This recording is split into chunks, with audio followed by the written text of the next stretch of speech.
जय श्री कृष्ण मित्रों। किस श्राप के कारण स्त्रियां गर्भवती होती? एक बार सरस्वती ब्रह्मदेव के पास आकर पूछने लगती हैं कि हे स्वामी, आपने सृष्टि की रचना की है। आपने मन से तथा पृथक पृथक अंगों से ये अनेक ऋषि मुनियों को प्रकट किया है तथा अनेक सुंदर सुंदर अप्सराओं, गंधर्वों तथा देवताओं को भी प्रकट किया है। आपने ही स्त्रियों को सुंदरता तथा चंचलता प्रदान किया है, किंतु हे प्रभु, सिर्फ स्त्रियों में ही गर्भ की उत्पत्ति क्यों होती है? संसार में सिर्फ स्त्रियां ही गर्भ धारण क्यों करती हैं? इसके पीछे का क्या कारण है?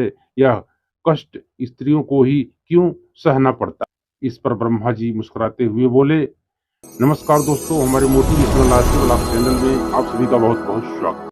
यह कहानी बहुत ही ज्ञानवर्धक प्रेरणादायी है। आप लोग अंत तक बने रहें। यह कष्ट स्त्रियों को ही क्यों सहन करना पड़ता है? ब्रह्मा जी मुस्कुराते हुए कहते हैं, हे देवी, आपने उचित ही प्रश्न किया है और ये बात सत्य ही है कि संसार में सभी रोगों और कष्टों से बढ़कर गर्भधारण करने का कष्ट होता है। गर्भधारण करने में स्त्रियों को अत्यधिक पीड़ा होती है।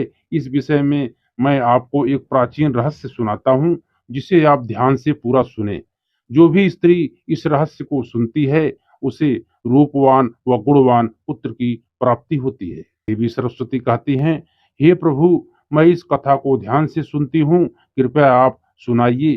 फिर ब्रह्मा जी कहते हैं, हे देवी, पुलस्त्य का जन्म मेरे कान से हुआ था, जो मेरे मानस पुत्रों में से एक है। मैंने उससे अनेक प्रकार की विद्याएं सिखाया है तथा उसके प्रकट होने का उद्देश्य उसे समझाया। फिर उसे संसार के कल्याण हेतु तपस्या करने का उत्तम कार्य सौंप दिया। मेरी ही आज्ञा से सतयुग में पुलस्त्य सुमेरु पर्वत के उच्च शिखर पर तपस्या करने के लिए चला गया। वहां पर आश्रम का निर्माण कर घोर तपस्या करने लगे। उसी समय अनेक देव, गंधर्व, दानव, अप्सराएं वहां पर विचरण करने के लिए आया करते थे। उन सभी की दृष्टि जब ऋषि पुलस्त्य पर पड़ी, तब वे लोग उनकी तपस्या भंग करने की चेष्टा करने लगे। खेल खेल में अप्सराएं उनकी तपस्या भंग करने लगी और तपस्या में बाधा निर्माण करने लगी। तभी पुलस्त्य ऋषि क्रोध में आकर उन सभी को चेतावनी दे दी, आज के बाद जो भी उनके सामने आएगा या तपस्या में विघ्न उत्पन्न करेगा, वह गर्भ धारण करेगा। उनकी कठोर वाणी सुनकर गंधर्व और अप्सराएं सब भयभीत हो गए और दूर भाग गए। उसी समय वहां पर्वत की कंदरा में हविर्भुवा अपने माता पिता के साथ निवास करती थी। वह पुलस्त्य के कहे गए वचन को नहीं जानती थी तथा एक दिन वह अपने सहेलियों को खोजती हुई सुमेरु के उस पर्वत पर जा पहुंची, जहां पर पुलस्त्य ऋषि तपस्या कर रहे थे। तिरुबिंदु की कन्या हविर्भुवा पुलस्त्य के सामने जैसे ही खड़ी हुई, वैसे ही पुलस्त्य ऋषि की दृष्टि उस पर पड़ी और दृष्टि पड़ते ही उसका असर शुरू हो गया और उसका शरीर पीला पड़ने लगा और वह तत्क्षण गर्भवती हो गई। अचानक अपने शरीर में विचित्र बदलाव देखकर हविर्भुवा बहुत घबरा गई। उस समय उसकी सखियां वहां पर आ गई। तब वह विचित्र घटना के बारे में बता दिया। वहां जाकर हविर्भुवा ने अपने पिता से सब बात बता दी। अपनी पुत्री की बात सुनकर तिरुबिंदु को बड़ा दुख हुआ।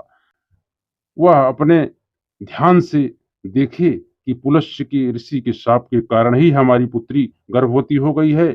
उस समय वो दुखी हो गए और अपनी कन्या को साथ लेकर सुमेरु पर्वत पर चले गए और पुलस्त्य ऋषि को देखकर उन्हें नमस्कार किया और क्षमा याचना करने लगे। तिरुबिंदु कहने लगे, हे महर्षि, आप तो साक्षात ब्रह्मा जी के मानस पुत्र हैं। सारे संसार में आपकी कीर्ति है। आप परम दयालु और परम कृपालु हैं।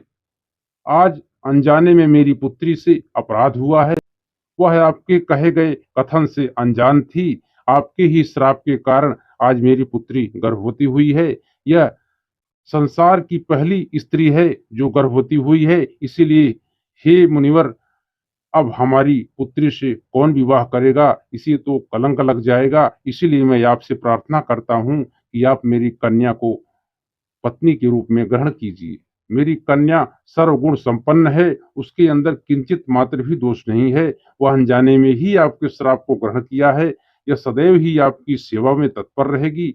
इस प्रकार से ऋषि त्रिंगबिंदु ने आदर पूर्वक महर्षि पुलस्त्य से विनती की। त्रिंगबिंदु के आदर सम्मान से महर्षि अत्यंत प्रसन्न हुए। हबीर बुआ के श्राप से उन्हें बहुत दुख हुआ। तब उन्होंने त्रिंगबिंदु को आश्वासन देते हुए कहा कि हे मुनिवर, मैं आपकी स्तुति से अत्यंत प्रसन्न हुआ हूँ। मेरे इस श्राप के कारण तुम्हारी कन्या गर्भवती हुई है, इसीलिए मैं तुम्हारी कन्या को अपनी पत्नी के रूप में ग्रहण करता हूँ। इसीलिए तुम चिंता मत करो। इसी प्रकार ऋषि पुलस्त्य ने त्रिंगबिंदु की कन्या हविर्भुआ को अपनी पत्नी के रूप में स्वीकार किया। तत्पश्चात ऋषि त्रिंगबिंदु की कन्या हविर्भुआ को अपनी पत्नी के रूप में स्वीकार किया। तत्पश्चात त्रिंगबिंदु की कन्या हविर्भुआ महर्षि पुलस्त्य के साथ के शिविर में रहने लगी और सेवा करने लगी। महर्षि पुलस्त्य ने हविर्भुआ की निस्वार्थ सेवा पतिव्रता धर्म से बहुत प्रसन्न हुए और उनसे कहा, हे देवी, मैं तुम्हारी सेवा और भक्ति से बहुत प्रसन्न हूँ, इसीलिए मैं तुम्हें पुत्र प्राप्ति का वरदान देता हूँ। जिस समय तुम मेरे सामने आई थी, उस समय मैं वेदों का पाठ कर रहा था और तुमने वेदों का श्रवण कर लिया है, इसीलिए तुम्हारा पुत्र चारों वेदों में पारंगत होगा और समस्त संसार को वेदों का ज्ञान देगा। तुम्हारा यह पुत्र विसर्वा के नाम से प्रख्यात होगा। कुछ समय के बाद देवी हविर्भुआ को एक पुत्र की प्राप्ति हुई। महर्षि के कथनानुसार उस पुत्र का नाम विसर्वा रखा गया था। वह पुत्र अपने पिता के समान ही वीरवान, सत्यवान और धर्म का पालन करने वाला था। उनकी ख्याति संपूर्ण विश्व में हुई। उनकी कीर्ति को देखते हुए महर्षि भारद्वाज ने अपनी पुत्री इरविला का विवाह उनके साथ कर दिया। फिर मुनि विसर्वा की पत्नी इरविला के गर्भ से पुत्र का जन्म हुआ, जिसका नाम वैश्रवण रखा गया। वैश्रवण का एक नाम कुबेर है। कुबेर जी ने ब्रह्मा जी को प्रसन्न करने के लिए कठोर तपस्या की। फिर कुबेर की तपस्या से प्रसन्न होकर ब्रह्मदेव ने उन्हें उत्तर दिशा का स्वामी बना दिया तथा धन का अध्यक्ष बना दिया। इसी के साथ ही मन की गति से चलने वाला पुष्पक विमान कुबेर को भेंट दी। कुबेर जी धन के स्वामी हैं। गंधमादन पर्वत पर स्थित संपत्ति का चौथा भाग कुबेर जी के ही नियंत्रण में है। कुबेर जी ने उस धन का 16 भाग मनुष्य को प्रदान किया। महर्षि विसर्वा की दूसरी पत्नी का नाम कैकसी था। एक बार भगवान शिव ने माता पार्वती के लिए अत्यंत सुंदर महल का निर्माण करवाया था, जिसे लंका नाम दिया गया था। उस लंका के गृह प्रवेश के समय भगवान शिव ने महर्षि विसर्वा को भी निमंत्रण दिया था। ऋषि विसर्वा अपनी पत्नी को लेकर लंका के गृह प्रवेश में गए। जब भगवान शिव ने ऋषि विसर्वा को दान मांगने के लिए कहा, तब विसर्वा की दुष्ट पत्नी कैकसी ने छल से उन्हें लंका मांगने के लिए विवश कर दिया। और भगवान शिव तो भोलेनाथ हैं, उन्होंने विसर्वा को लंका दान में दे दिया, जिससे माता पार्वती को अत्यंत क्रोध आ गया और उन्होंने कैकसी को श्राप देते हुए बोली, आज तुमने मेरे पति से जिस सोने की लंका को मांगा है, एक दिन वो ही तुमको इस सोने की लंका में जलाकर भस्म कर देंगे। इसके बाद विसर्वा जी ने भगवान शिव द्वारा प्रदान की गई सोने की लंका को कुबेर जी को दे दिया, लेकिन बाद में कैकसी के पुत्र रावण ने कुबेर जी से वह लंका छीन ली। लेकिन त्रेता युग में भगवान शिव के अवतार हनुमान जी ने उस सोने की लंका को जलाकर भस्म कर दिया। ब्रह्मदेव कहने लगे, हे देवी, इस प्रकार से महर्षि पुलस्त्य के आश्रम के कारण संसार की समस्त स्त्रियां गर्भवती होती हैं। मैंने संसार की समस्त स्त्रियों को पुरुषों से भी अधिक सहनशील बनाया है। उनमें हर दुख को सहने की क्षमता पुरुषों से अधिक होती है। इसलिए स्त्री की रचना करने में मुझे सबसे अधिक समय लगा।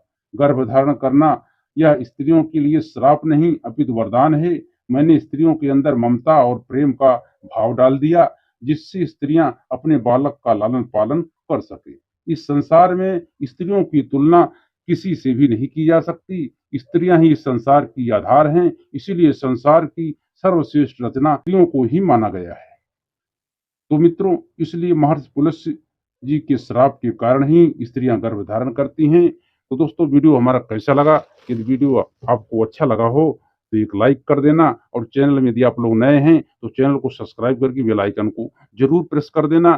तो मिलते हैं दोस्तों अगले वीडियो में। तब तक आप लोग खुश रहें, मस्त रहें, आनंद में रहें। और यदि आप लोग भगवान शिव के भक्त हैं, कमेंट में हर हर महादेव जरूर लिखें। जय श्री कृष्ण मित्रों, जय श्री राम।